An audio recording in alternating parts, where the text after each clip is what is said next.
देवहूति, इनकी विवाह के बारे में सुना था। उसके आगे की कथा आज हम लोग उस पर चर्चा करेंगे। तो पहले हम लोग प्रार्थना कर लेते हैं।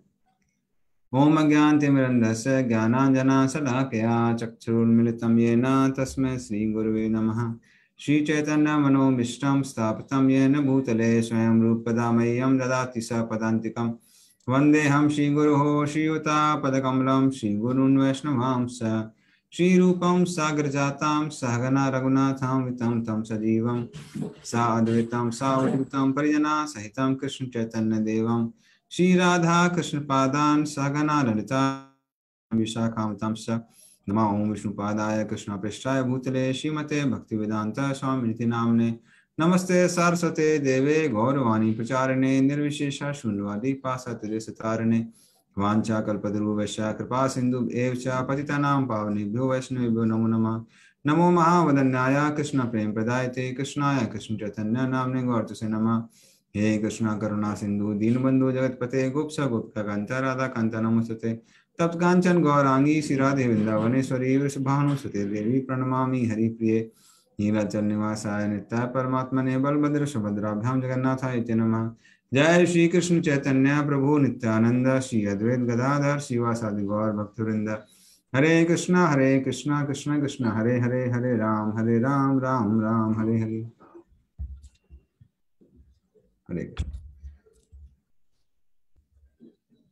तो उस तरह से हम लोगों ने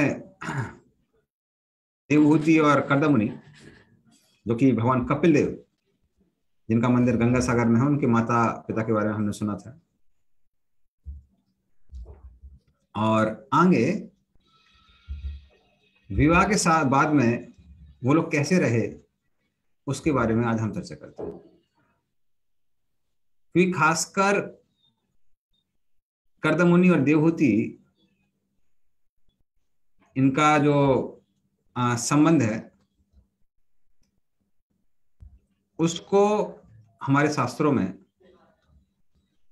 एक आदर्श दंपति का संबंध बोला है। इसलिए हम बहुत कुछ उससे सीख सकते हैं कि आदर्श दंपति को कैसा होना चाहिए। तो जहां तक देवहूति की बात आती है, तो एक बार जब उन दोनों का विवाह हो जाता है, स्वयंभू मनु और शतरूपा जो देवहूति के माता पिता हैं, वो जब घर वापस चले जाते हैं, उसके बाद वो कर्दमुनि की सेवा में लग जाती है और हमेशा उनको प्रसन्न करने की इच्छा उनके अंदर थी। तो एक पत्नी को कैसा होना चाहिए या फिर एक शिष्य को कैसा होना चाहिए, शिष्य को गुरु की कैसे सेवा करनी चाहिए, ये दोनों की दोनों चीजें हम देवहूति के उदाहरण से सीख सकते हैं। तो उनकी बहुत सारी क्वालिटीज थी, बहुत सारे गुण उनके अंदर थे। तो एक जो गुण आता है वो है साध्वी। साध्वी अर्थात उनके मन में कर्दमुनि को छोड़ किसी और के बारे में विचार कभी नहीं आता था। तो इस तरह से वो साध्वी थी। फिर पते में इंगित कोविदा, ये अगला उनके बारे में आता है कि उनको पता होता था कि हमारे पति को क्या चाहिए, ये उनको समझ में आया था। तो जो जो पति को चाहिए उसको पूरा करती थी। तो इस तरह से कहते हैं कि अलग अलग लेवल के सेवक होते हैं, दास होते हैं, या फिर अलग अलग लेवल के शिष्य होते हैं। तो जो फर्स्ट क्लास शिष्य है वो क्या करता है, उसको पहले से पता होता है कि गुरु को क्या चाहिए। वो बिना गुरु के बोले ही समझ जाता है गुरु को क्या चाहिए और उसको पूरा कर देता है। उसको एकदम फर्स्ट क्लास शिष्य बोलते हैं। दूसरा सेकंड क्लास का शिष्य कौन है, जिसको गुरु जब बोलता है तब वो करता है। तो जो गुरु बोलता है उसको वो समझ जाता है और फिर वो करता है।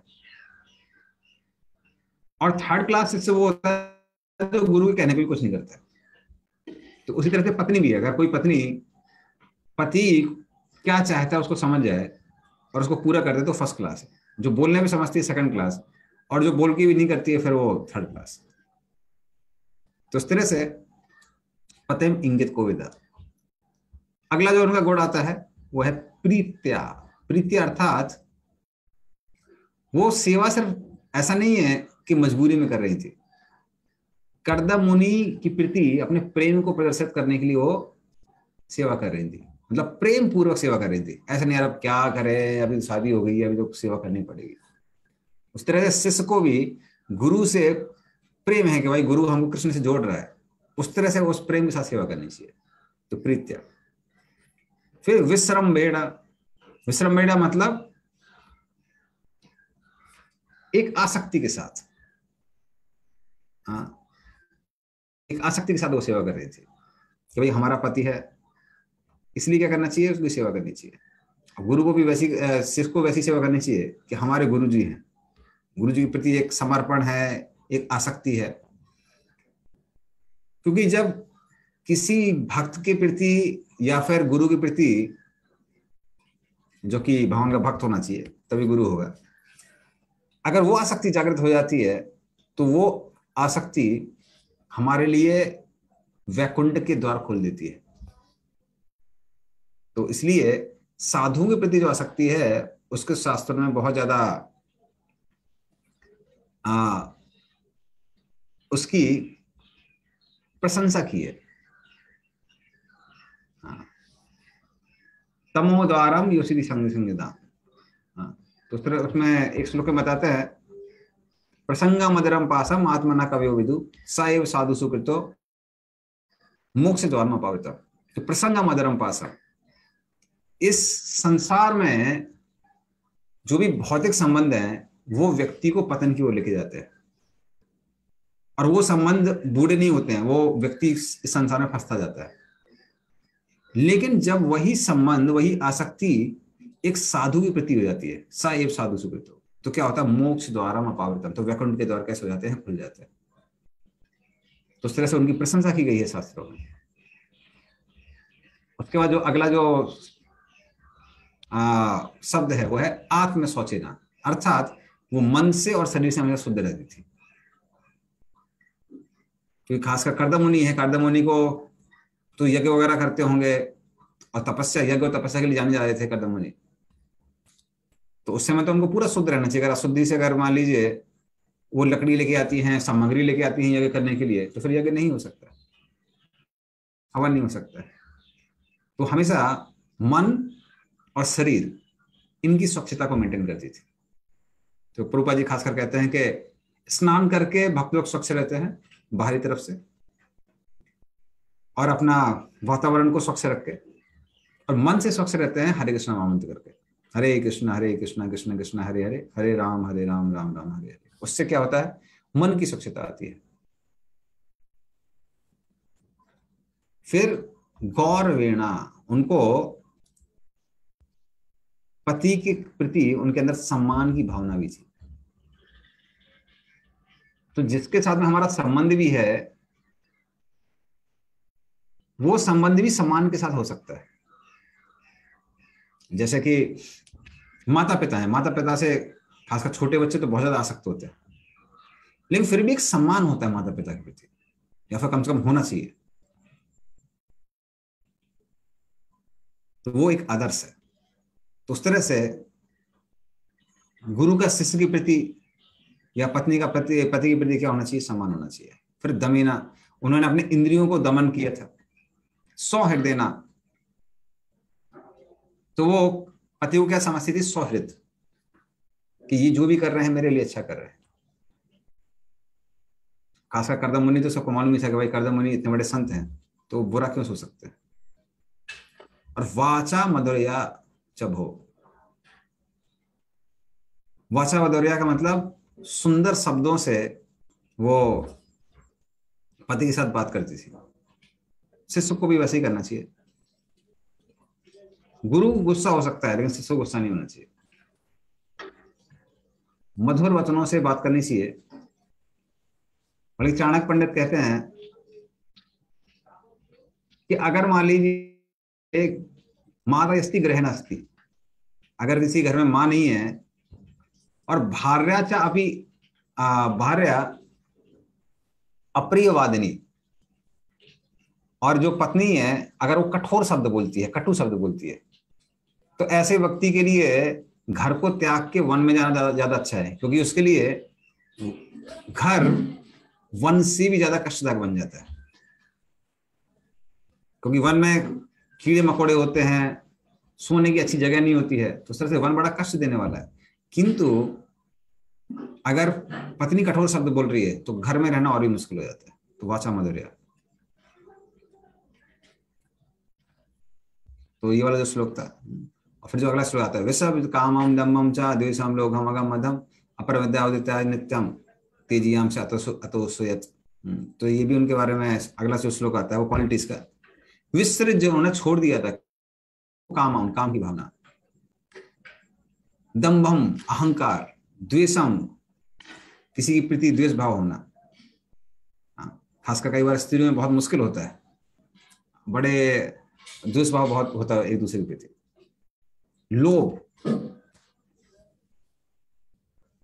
तो लोभ नहीं था। अघम, किसी तरह की आपकी प्रवृत्ति नहीं थी। और मदम अर्थात अहंकार नहीं था। अहंकार के कारण खासकर जो पागलपन आ जाता है।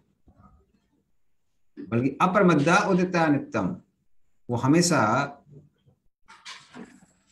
एक होशोवास के साथ, एक साधुता के साथ वो हमेशा क्या करती थी, काम करती थी, हमें सेवा करती थी। तो इस तरह से इन गुणों के साथ में बहुत लंबे समय तक देवहूति ने कर्दम मुनि की सेवा की। लेकिन हम समझ सकते हैं वो बहुत बड़ी तपस्या थी। कारण क्या है, देवहूति स्वयं राजा की बेटी थी। कभी भी महल के बाहर कदम नहीं रखा था, पैर नहीं रखा था। और यहां कहां रहना पड़ रहा था, एक तपस्वी के साथ में जो कि बड़े संत हैं। विवाह के बाद वही होता है, कर्दम मुनि क्या करते हैं, कर्दम मुनि तपस्या में चले जाते हैं, लीन हो जाते हैं, और देवहूति को सेवा करनी चाहिए। और वन में बहुत कष्ट होता है। जैसे कि हमने बताया, सोने के लिए समतल जमीन नहीं होती है, उबड़ खाबड़ जमीन होती है। बारिश के टाइम पे तो कहीं पे रहना मुश्किल हो जाता है। वन में इतने कीड़े मकोड़े आते हैं, हमारे गौशाला में आप देख सकते हैं। खासकर जैसे ही सूरज ढलता है, जब तक सूरज रहता है, दिन का समय रहता है, बड़ा अच्छा लगता है। जैसे ही सूरज ढलता है तो कीड़े मकोड़े, जंगली जानवर आ जाते हैं। खैर यहाँ तो जंगली जानवर नहीं आते हैं, लेकिन वन उस तरह से वो बहुत ज्यादा दुबली पतली हो गई थी और शरीर भी काफी दुर्बल हो गया था, क्योंकि लंबे समय तक सेवा कर रही थी। लेकिन वो क्या सोचते थे, अगर मैं ऐसे सेवा करूंगी तो मेरे जो पति हैं वो मुझे आशीर्वाद देंगे। कर्दम मुनि अब इतने शादी के इतने सालों बाद उनको याद आता है कि हाँ, मैंने तो शादी की थी। तो वो देवहूति को देख के करुणा से भर जाते हैं। वो कहते हैं, अरे मैंने ध्यान नहीं दिया, ये पत्नी ने कैसी मेरी सेवा की है। फिर वो कहते हैं, देवहूति मैं तुम्हारी सेवा से बहुत प्रसन्न हूं, क्योंकि अपने शरीर की चिंता किए हुए बिना तुमने मेरी सेवा की है। वो शरीर जो हर व्यक्ति को सबसे ज्यादा प्रिय है। इस संसार में लोग दूसरों की सेवा इसलिए करते हैं क्योंकि शरीर से संबंध रहता है। देश से संबंध है, इसलिए देश की सेवा करेंगे, क्योंकि ये शरीर देश से मिला है। तो हर किसी को शरीर से बहुत प्रेम होता है, लेकिन तुमने उसको त्याग कर मेरी सेवा की है। हाँ, तो इसलिए जो भी आशीर्वाद, जो भी शक्ति मैंने अपनी तपस्या द्वारा भगवान को प्रसन्न करने के लिए की है, हाँ, भगवान का इतने लंबे समय तक ध्यान किया है। सिर्फ शादी के बाद नहीं, शादी के पहले भी किया। भगवान विष्णु के दर्शन हुए ना, आज मैं वो तुमको देता हूं। इसलिए भय से और संताप से मुक्त हो जाओ। तो चिंता मत करो, मैं अपना जो तपोबल है वो तुमको देता हूं। अब ये बहुत बड़ा वरदान था। कर्दम मुनि ने जैसे तपस्या की थी, भगवान विष्णु प्रकट हो गए, मतलब जीवन की सिद्धि प्राप्त हो गई। तो ये भी शास्त्र में इसलिए लिखा हुआ है कि अगर पत्नी पति की भक्ति में उसका सपोर्ट करती है तो क्या होता है, पति जो भक्ति करता है उसका आधा हिस्सा पत्नी को मिलता है। तो असिस्टेंट होने का यह फायदा है। पत्नी भक्ति करती है तो पति को फायदा नहीं मिलता है, लेकिन अगर पति भक्ति करता है और पत्नी सपोर्ट करती है तो उसको फायदा मिलता है, आधा क्रेडिट उसको मिलता है। और यहां तो कर्दम मुनि बोल रहे हैं मैं सब कुछ देने को तैयार हूं। और फिर वो कहते हैं कि भगवान का जो भी आशीष है मैं तुमको देने को तैयार हूं, इससे बढ़कर इस संसार में कुछ है ही नहीं। इस संसार के जो भोग है वो तो क्षणिक है, लेकिन मैं तुमको भगवान का आशीर्वाद दूंगा। तो मात्र भगवान जब अपने भौ हिलाते हैं उसमें इस संसार के जितने भी ख्याति है, यश है, धन है, सब नष्ट हो जाता है। लेकिन अपने पति की सेवा करके तुमको आज वो प्राप्त हुआ है जो बड़े बड़े दम्भी लोगों को प्राप्त नहीं होता है। जब देवहूति उसको सुनती है तो देवहूति बहुत प्रसन्न हो जाती है, बहुत संतुष्ट हो जाती है कि अरे आपको प्रसन्न करने के लिए तो मैंने इतना सारा कार्य किया था। और फिर वो दबी हुई आवाज में अपनी पत्नी से बोलती है, पति से बोलती है कि मैंने ये सब प्राप्त किया है क्योंकि मुझे आपके जैसा पति मिला है जो कि योगियों में श्रेष्ठ है। लेकिन फिर वो अपनी इच्छा प्रकट करती है, जो कि हर स्त्री की इच्छा होती है कि मुझे आपसे पुत्र चाहिए, क्योंकि किसी भी साध्वी नारी के लिए अपने पति से पुत्र प्राप्त करना एक जीवन का लक्ष्य है। तो इस तरह से मेरा शरीर भी बहुत दुर्बल है, पुत्र प्राप्त करने के लिए, पुत्र प्राप्त करने के योग्य नहीं है।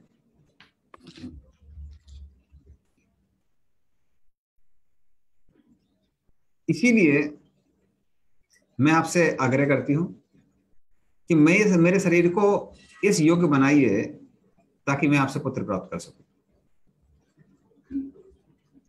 जब कर्दम मुनि, और फिर वो जब ऐसा आग्रह करती है, कर्दम मुनि समझ जाते हैं कि ठीक है, कि किसी स्त्री की इच्छा होती है कि पुत्र और पुत्रियां प्राप्त हों, तो मैं वैसे ही करता हूं।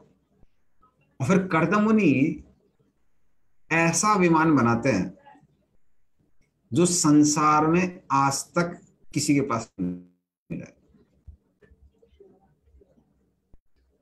तो किसी के पास ऐसा विमान नहीं है। उसके बारे में भी हम थोड़ा सा बताएंगे, तो मैं उसका थोड़ा फोटो भी दिखाना चाहता हूं। तो ये कर्दम मुनि है, देवहूति है, और ये उनका विमान है। तो उस तरह से वो विमान नहीं बल्कि पूरा का पूरा शहर बना देते हैं। तो साधारण योगी लोग यहां से वहां जा सकते हैं, घूम सकते हैं, लेकिन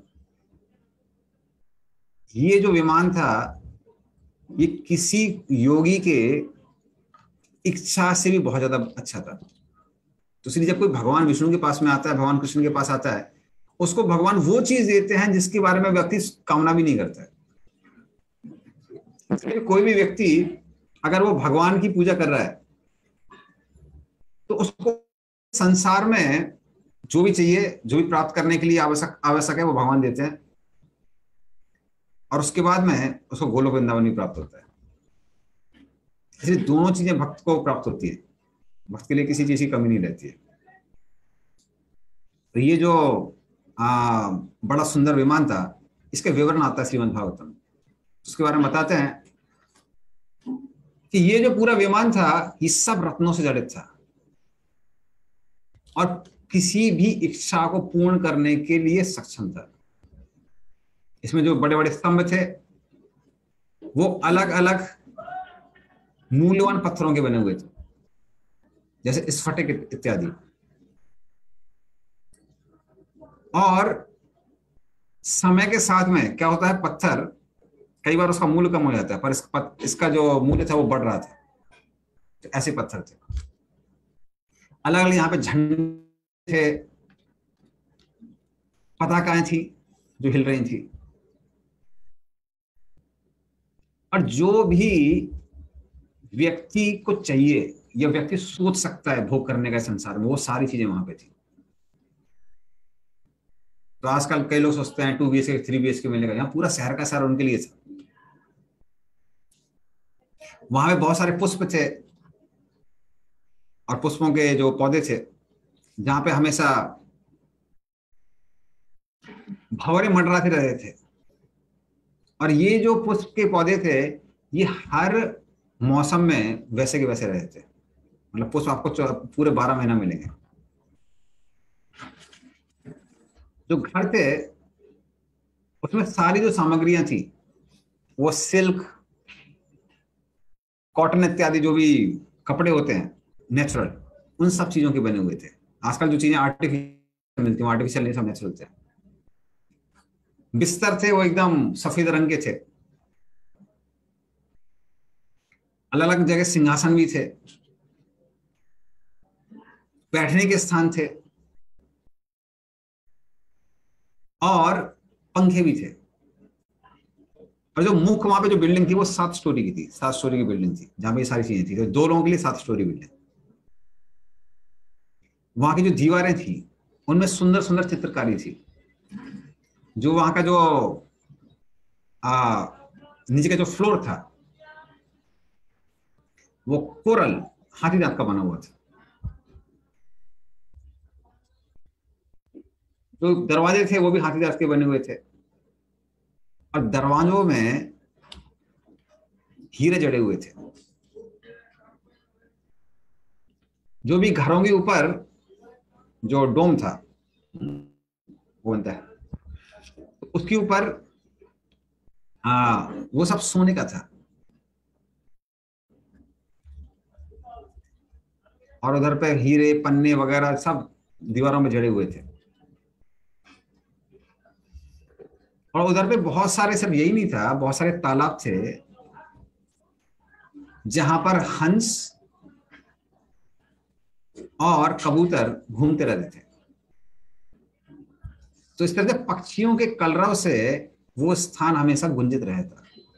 मतलब सुनने में बहुत आनंद आएगा। अभी आपको बैकग्राउंड में वो सुनाई पड़ रहा होगा, मशीन की आवाज आ रही है। तो मशीन की आवाज नहीं थी, पक्षियों का अच्छा कलरव था। तो घूमने घामने के लिए मैदान, पार्क इत्यादि थे। जहां भी आप जाते हैं, मान लीजिए चलते चलते थक गए हैं तो आराम करने के स्थान थे। रसोई घर थे। तो सारी की सारी जगह वहां पे थी। और इतना सुंदर था कि करदम मुनि खुद ही चकित रह गए। करदम मुनि सोचने का, अरे बाप रे, ना ऐसा स्थान तो हमने ही नहीं सोचा था। तो करदम मुनि भी उसको देख के एकदम चकित रह जाते हैं। तो इतना सुंदर ये जो था, ये जो आ, महल, वो करदम मुनि ने किसको दिया? वो करदम मुनि ने देवहूति को दिया। और लेकिन क्योंकि देवहूति अभी तक बहुत स्वस्थ नहीं थी, जैसा कि बताया कि भाई शरीर नहीं होगा तो कितना भी आनंद क्यों ना हो, व्यक्ति फिर भोग नहीं कर सकता है, आनंद नहीं ले सकता उसका। तो उसके बाद इसलिए क्या हुआ, उसका जैसा कि हमने ये चित्र में देखते हैं जो मैंने डिस्प्ले किया है। करदम मुनि देवहूति को कहते हैं कि आप इस बिंदु सरोवर के अंदर जाइए और आपका जो शरीर है वो तुरंत ही हो जाएगा। हाँ। तो उनसे बोलते हैं कि आप पहले क्या करिए, वहां पे जाइए, और जब शरीर स्वस्थ हो जाए उसके बाद में हम लोग इस विमान में चलते हैं। तो देवहूति तुरंत उसमें तालाब में प्रवेश करती है। तो उनके जो बाल थे अभी साध्वी के जैसे बाल हो गए थे, जैसे साधु के बाल होते हैं, चिपके चिपके। शरीर बहुत पतला हो गया था, कपड़े बहुत गंदे हो गए थे। हाँ। लेकिन जब वो सरोवर में प्रवेश करती है तो बहुत सारी वहां पर स्त्रियां थी, अप्सराएं थी। वो हाथ जोड़ के बोलती हैं कि हम सब आपके सेवक हैं, बताइए हम आपके लिए क्या करें। और फिर उसके बाद में वो देवहूति को स्नान कराती हैं, अलग अलग उनके शरीर में तेल लगाती हैं। तेल जो भी मेकअप वगैरह होता है वो सब करती हैं। हाँ, जैसे स्नान कराया जाता है। और फिर उनको अच्छे वस्त्र देती हैं पहनने के लिए, गहने देती हैं, और अच्छा भोजन देती हैं, और आसवम करके एक बड़ा अच्छा पदार्थ है पीने वाला, वो देती है। और देवहूति मात्र उस भोजन को खाने से और उस पदार्थ को पीने से पूर्ण रूप से स्वस्थ हो जाती है। तो अभी देवहूति जो अपने आप आईने में देखती है तो देखती है कि वो एकदम स्वच्छ थी, अच्छे कपड़े पहने हुए थे, मालाएं पहनी हुई थी और अच्छा अच्छा तिलक लगा हुआ था। तो तिलक भी स्त्रियों का एक गहना होता है, आजकल स्त्रियां लगाती नहीं है, पर वो गहना है। तो उस तरह से सारे गहने उन्होंने पहने हुए थे, खासकर मंगलसूत्र, हाथों में कंगन, पैरों में सोने की पायल, करघनी इत्यादि वो सब पहना हुआ था उन्होंने। और उनके दांत एकदम सुंदर दिख रहे थे, आंखें चमक रही थी, और एकदम घुंघराले वाला भी लटक रहे थे, एकदम ट्रांसफॉर्मेशन हो गया था। और जब इस तरह से वो सुंदर लगने लगती हैं तो वो सोचती हैं कि ठीक है, अब मुझे अपने पति के पास में जाना चाहिए। और जैसे ही वो सोचती है कि मुझे पति के पास जाना चाहिए, तुरंत वो पति के सामने जाती है। जब कर्दमुनि देखते हैं, अरे अब देवहूति वापस में राज करने ऐसी लग रही है, तो वो देवहूति के साथ में उस विमान में क्या करते हैं, प्रवेश करते हैं।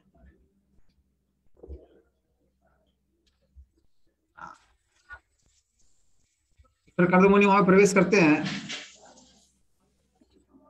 लेकिन अभी भी वो पूर्ण रूप से आत्मसंयमित थे। तो जब वहां वो प्रवेश करते हैं, वहां पे बहुत सारी स्त्रियां थी जो हमेशा दासियां उनकी सेवा करने के लिए तैयार थी। और कर्दमुनि उनके बीच में वैसे ही लग रहे थे जैसे तारों के बीच में एक चंद्रमा दिखाई देता है। और फिर उस विमान को लेके वो अलग अलग जगह गए, मेरू पर्वत गए, विश्रामबाग, सुरसन, नंदन कानन जो उद्यान है जहां पे देवता लोग रहते हैं, मानसरोवर इत्यादि सब जगह वो लोग घूमे उस विमान के ऊपर। और वो जो विमान था, मात्र इच्छा करते हुए भी कहीं यहां से वहां जाता था, कोई आवाज नहीं करता था, और उसके लिए कोई पेट्रोल डीजल की आवश्यकता नहीं थी। तो बड़ा सुंदर विमान था। और जब देवता लोग देखते हैं, बोलते बाप रे, हमारे पास भी ऐसा स्वर नहीं है जो किसके पास में है, कर्दमुनि और देवहूति के पास में है। इसलिए बोलते हैं किम दुरापादनम तेषां पुंसाम उद्दाम चेतसाम ये राश्रितस्तीर्थ पद चरणों व्यसनातः। जिसने कृष्ण के चरणों का आश्रय लिया हुआ है, उसके लिए कौन सी चीज है जो प्राप्त नहीं की जा सकती है। वो व्यक्ति सब कुछ प्राप्त कर सकता है। तो इस तरह से वो पूरे ब्रह्मांड में यहां वहां घूमते हैं और 100 वर्षों तक उस विमान में आनंद लेते हैं। फिर देवहूति के समक्ष कर्दमुनि 9 अलग अलग भावों में विस्तार कर जाते हैं। और उस तरह से अपने 9 रूपों में, कर्दमुनि ने 9 रूप ले लिए थे क्योंकि बड़े योगी हैं, वो देवहूति से 9 पुत्रियां प्राप्त करते हैं। और फिर कर्दमुनि बोलते हैं देखो, मैंने तुम्हारे 100 साल हो जाते हैं अभी। कर्दमुनि बोलते हैं देखो, मैंने तो तुम्हारे पिता से बोला था कि मैं बच्चे देके चला जाऊंगा, तो अब मैं जाने वाला हूं। तो देवहूति बोलती पतिदेव, आपने मुझे सब कुछ दिया लेकिन अभयदान नहीं दिया है। क्योंकि जो पुत्रियां हैं, पुत्रियां तो अपने अपने पति के साथ चली जाएंगी, मेरी सुरक्षा कौन करेगा। तो 100 वर्षों तक मैंने आपके साथ में भोग किया है इस विमान में, लेकिन मैंने भगवान के बारे में तो आपसे कुछ सुना नहीं है। आप तो भगवान के इतने बड़े भक्त हैं। हाँ, तो मैं सिर्फ भोग करते रहे, मैं भूल गई कि आप इतने बड़े भक्त हैं, आपसे तो कुछ भक्ति के बारे में सुनना चाहिए। तो कृपया करके मुझे भक्ति का ज्ञान दीजिए, और साथ में क्या करिए, मुझे एक पुत्र दीजिए। फिर वो कहती है संगो या समझते हेतु रसत्सो वेतो दिया साये साधु सुकृतो निसंगत्वाय कल्पते। ये संसार में अविद्या के कारण हम जो संबंध बना लेते हैं वो संसार में फंसाने वाले हैं, लेकिन जो भक्तों के साथ में जो संग होता है वो अज्ञान को दूर करने वाला है। तो जो भी मैंने धर्म किया, पति धर्म निभाया है, वो भगवान के पास ले जाने के लिए। नेह यत कर्म धर्म आया ना विराग आया कल्पते ना तार्थ पत सेवाया जीवन अपिमित तो ईसा। तो जो भी धर्म करते हैं वो किसके लिए होना चाहिए, इस संसार से वैराग्य प्राप्त करने के लिए होना चाहिए। और इस संसार से वैराग्य किसके लिए होना चाहिए? भगवान के भक्तों की सेवा करने के लिए होना चाहिए, वरना जीवन किसके जैसा है? मृत शरीर जैसा है। तो मुझे माया ने ठगा है। तो ये जो दो मेरी इच्छाएं हैं, कृपया करके आप उन इच्छाओं को पूरा करिए। तो कर्दम मुनि जब ऐसा सुनते हैं तो फिर वो रुक जाते हैं। उसके आगे क्या होता है वो हम लोग नेक्स्ट टाइम सुनेंगे। तब तक हम लोग कथा पे विराम देते हैं। ग्रंथराज श्रीमद् भागवतम की जय, श्री प्रभुपाद की जय, जय गौर प्रेमानंदे, हरि हरि बोल।